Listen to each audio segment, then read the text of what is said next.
Let's talk about agency versus in-house talent. I know you got some thoughts on this. I have thoughts on this because, I mean, as myself, I've been on the agency side, then I've also been on the side where someone said, and I won't name any names, but someone said, why don't you come in-house and work for us instead of having that agency out there? So let's dive deep here. You have the keen ability to find high-quality talent. You do. That's why you consistently produce results. Because it's one thing just to get something one time, lightning in the bottle, then go, but you consistently produce results. So my question to you is, let's say that business owner out there, he's got that same itch, and instead of, I want to go to another agency, maybe instead of climbing up, I've been doing well, I want to in-house it, baby. I want to go find somebody that can do what I need them to do, that's going to cut my costs down. Even maybe I'm paying the agency $80,000, $70,000 a month. I can find somebody for half that over a salary, or maybe just that over a year's salary. Dive into that. Let's go. The part of when do you in-house it? I think it depends what type of business model you're in. I think that plays a big part of it. If you're a .com, if you're in e-com, if you're in tech, if you're in a business model that lends itself to where you as the entrepreneur, you're willing to invest the time and effort into learning the position that you're hiring for. Let's just say you're hiring an SEO. You need to take the time to learn enough about SEO to where you can properly manage that staff member. Otherwise, you don't know what the fuck's going on. You don't know if they're performing or not. You know, all you can do is look at the data results, the data visualization, and look at the numbers, and either they're up or they're down, but you still can't attribute that to the position, because you just don't know. Right. But if you're selling T-shirts or cameras, or I don't know, you're selling a product, or you're doing a service like steam cleaning. All right. And you're spending money. You're spending $4,000, $5,000 a month on digital services. Is it better to go buy a digital or hire a digital person for $50,000 a year? I don't think so. I think that it has to be the right industry to be the right fit. The owner needs to be willing to learn those positions, at least to have a certain amount of knowledge about those positions. Sure. To hire somebody, so they can keep an eye on them. And it also depends on how much volume you're doing and how big you are. It plays a big role. You know, if you are spending $50,000 a month, it might make more sense to hire somebody. But if you're spending less than 10, I wouldn't. And to hire a good digital strategist, like a real one that knows their shit, you're going to pay anywhere from $75 minimum to $200,000 a year, and that's kind of on the lower end. You know, if you're owning a business and you want to hire somebody, let's just say for easy numbers, you're going to pay them $100,000 a year. Mm-hmm. You bring this person in.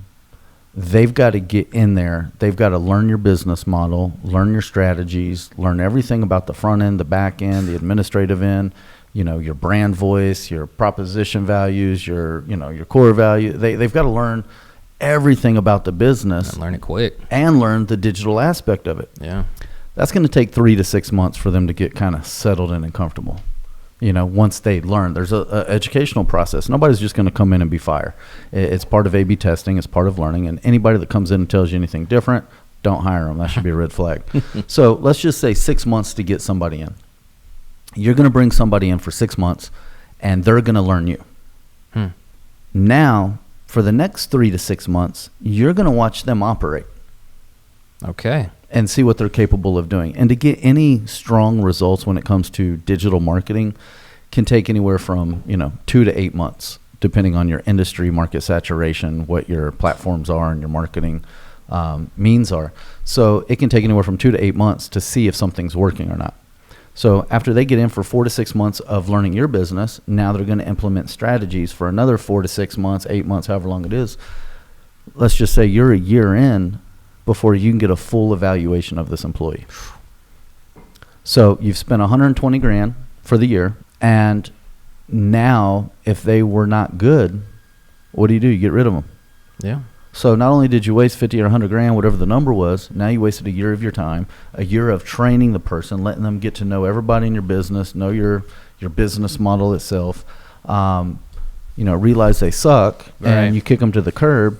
And so now they're going to say, oh, I worked with so-and-so for a year, and now they're going to go knock on your competitor's door saying, hey, I just left your competitor. Why don't you hire me? I know all their tricks. Fair danger right there. Yeah. So it's if you're going to be willing to hire somebody to come in your business model and you don't know shit about marketing, you want to be real fucking careful. And it might even be that it's nothing I've ever thought about, but you might want to find somebody like myself who would be willing to vet them for you to see if they know what they're talking about. That's a great idea. But a better idea that I have is, we're 4, 5, 6, 7. We're a team of 7 people strong. You can go hire somebody. You can get somebody decent in Houston for $100,000 a year. They're going to be decent at what they do. They're going to be tactical. They're going to be intentional. But that doesn't necessarily mean you're going to get the creative mind behind that as well. Or, if you're talking digital strategists and they're kind of focused in the ad media buying area, they might not be strong at SEO, or they're not going to be strong at content writing. They're not going to be strong, for $100,000 a year. They're going to be strong. They should be strong at what the fuck they're doing, whatever their specialty is. But you're still going to have to pick up the slack in other areas to make all of the marketing efforts come together. Yeah, there is no magic bullet person out there. Nah, there's not. I mean, if they are, they're like me and they own their own agency and they offer it as a service. There you go. You know what I'm saying? Yeah. So, it's like a client can go hire somebody like that for $100,000 a year and still have another $50,000 to $100,000 a year in overhead expenses to get the whole digital marketing package implemented correctly. I've got a team of 7. Our clients spend anywhere from $5,000 to $25,000 a month on our services, and then ad spend is separate, of course. Right. But it's more cost effective for them to hire me and get my whole entire team, my web developers, my programmers, my graphic designers, my content writers, my media buyers, my other content writer, my strategist, Hector, and myself. And I'm not a marketing company. I'm not a marketing guy. I'm really not. My business builds businesses. That's what I do. I build companies. So everything that I do is I look at it through the eyes of an entrepreneur, the lens of an entrepreneur, which is how to get ROI. And that's what separates us and our team from other agencies and market. I don't like being called an agency. I build businesses. That's what I do. And so when people hire our team, they get my mind behind it and the strategy that's going to implement it. And then I manage all of these people in their little different areas and niches to implement and go, full force with it.